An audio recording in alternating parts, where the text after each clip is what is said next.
Hopefully this is the last in the saga of the in-mast furling. You will see here plastic sleeve that was gnarled, that was sticking out at the top and catching on the mast and catching on the rigging. So that made it difficult both to furl in the sail and unfurl the sail, to be fair.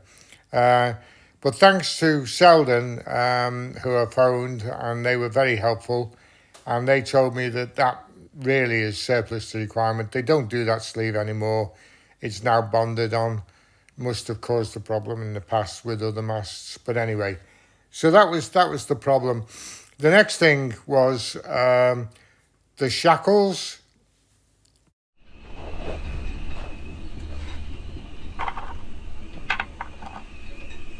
This was the problem. This was on the mast, and you can see it just sticks out that little bit too much, and that's what should have been on the mast. Nice, neat, small and compact. Having replaced the halyard, the job now is to get this on there and get that fitted. It's not going to be easy because I've got to drop it inside the screw. It's very difficult to see what's happening here.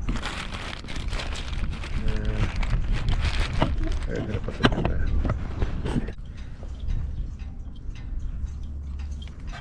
I'll get that in place there,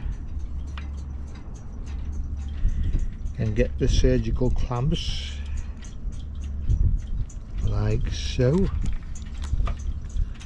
have to be a surgeon to do these jobs. Not that I'm a surgeon, although I think I'm becoming a boat surgeon.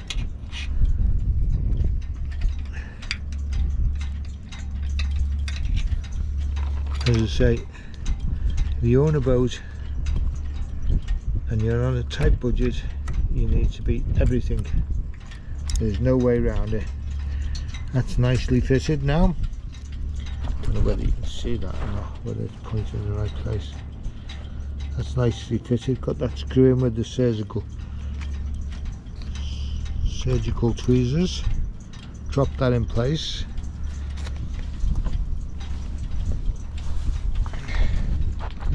And now if I pull that back a bit, I should be able to get a screwdriver in there, hopefully.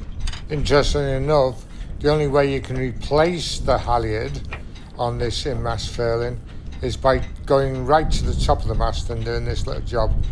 To be honest with you, I can't see me doing that hanging from the on a bosun's chair. I think it's either mast down or a cherry picker.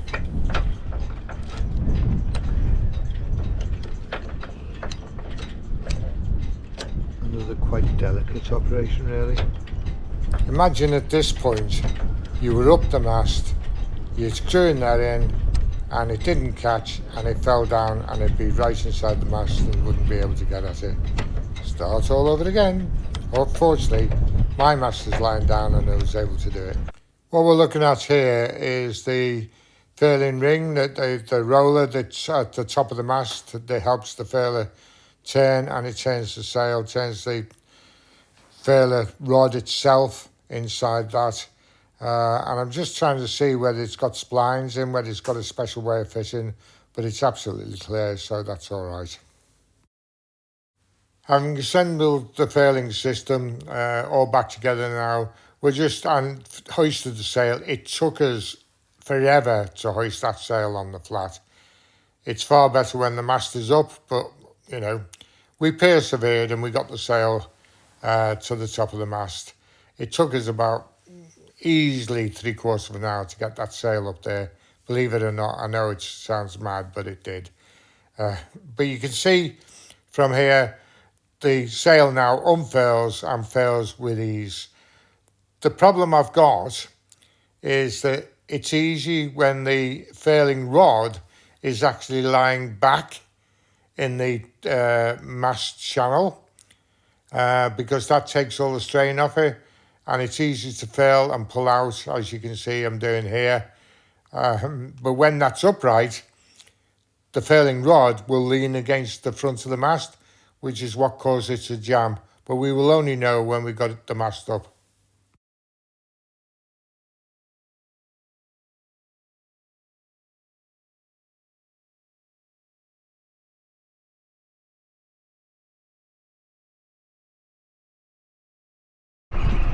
The mast now fully assembled, the job was to put it back up.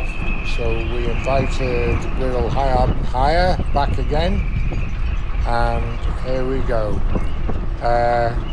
We chose a very good day. It was only gusting 24 to 25 mile an hour winds, so it was quite reasonable really.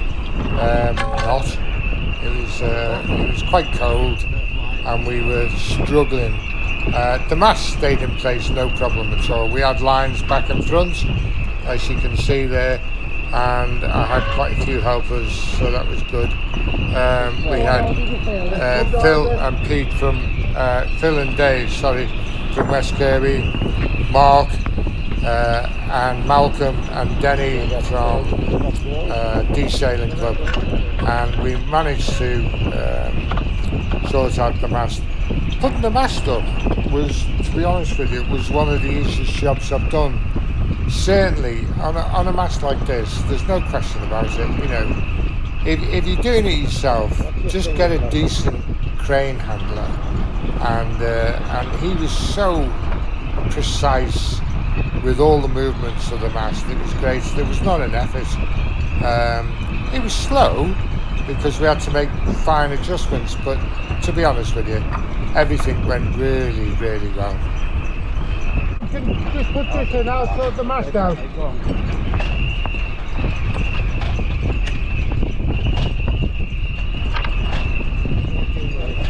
It's just screwing into that tabernacle. Right? Yeah. 16 wires to the back now, we might be fucking jammed in there, we put them. Can you see them? Thank you. They're all tied up, let me undo them. Let me take them off now. Sure, do it. You want weight off that? Yeah.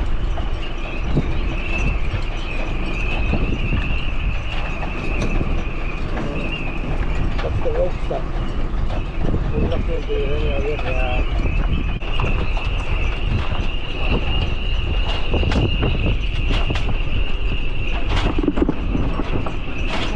Closing out the rigging in all this wind was a nightmare. We had to keep hold of everything. Obviously everything's hanging from the mast. We had it all tied onto the mast so that when we put it up we weren't having flailing stays and halyards all over the place. But even then, with this wind, it was so difficult to get the right lines. And every time we pulled the line, it got jammed on another one that had swung around and wrapped itself up. Apart from that, easy. Just attaching the front furling now. That wasn't too easy because we had to, again, the wind was so strong that it was pushing the furler back and getting the tension on it. Took a while to get it slotted into the actual screw thread. Once we had the front furler on and the baby stay on, the idea now was to get all the side stays in place, the shrouds, and then tighten those up. And job done. Woo!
biggest problem we had was when we put the mast up, the hoist, the strap that pulled the mast up was jammed at the top.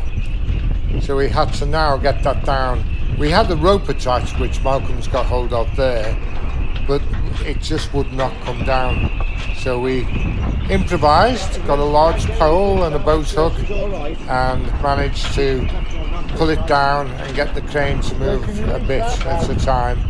And finally we got that down, but dear me, what a job that was. That took longer than getting the mast up. Go on, Malcolm.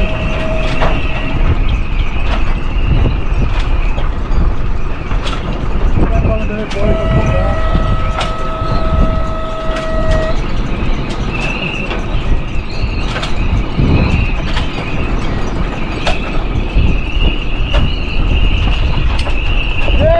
Yes, well done, gentlemen.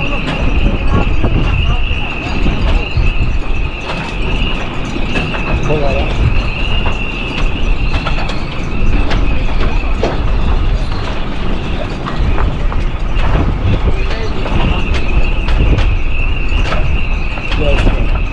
Excellent job.